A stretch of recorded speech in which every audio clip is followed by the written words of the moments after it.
The Killing of Lavoisier. The air, the air, the air I breathe right now. This is the air I breathe. As the tumbril rattles forward and the crowd jeers. The beautiful, invisible air. So long you held your mysteries.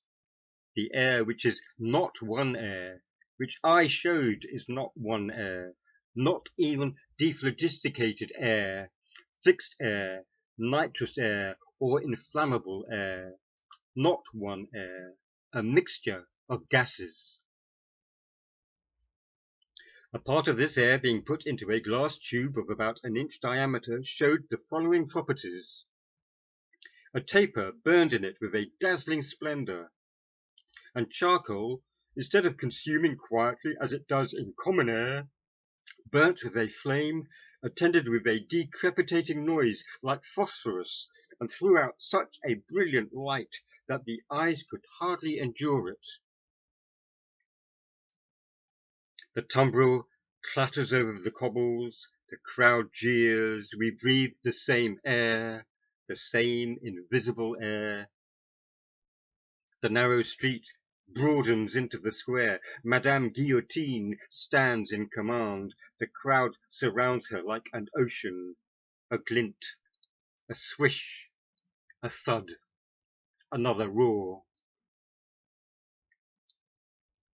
In reflecting upon the circumstances of this experiment, we readily perceive that the mercury during its calcination absorbs the salubrious and respirable part of the air, or, to speak more strictly, the base of this respirable part, that the remaining air is a species of mephitis, incapable of supporting combustion or respiration.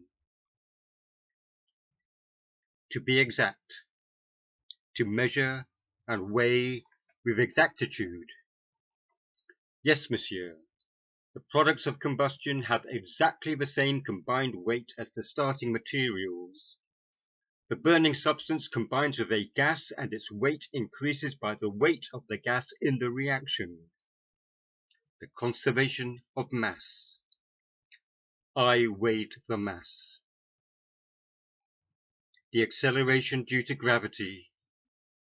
They will hold up my head, the head with which I thought, the head with which I reasoned, the head with which I breathed. This is how science should live in the real world, live at risk. We will know the composition of wood. We will know the composition of metal. We will know the composition of bone. And consequently, we perceive that atmospheric air is composed of two elastic fluids of different and opposite qualities. As a proof of this important truth, if we recombine these two elastic fluids, we reproduce an air precisely similar to that of the atmosphere, and possessing nearly the same power of supporting combustion and respiration. Respiration. Breath. Breathe. Breathe. Oxygen.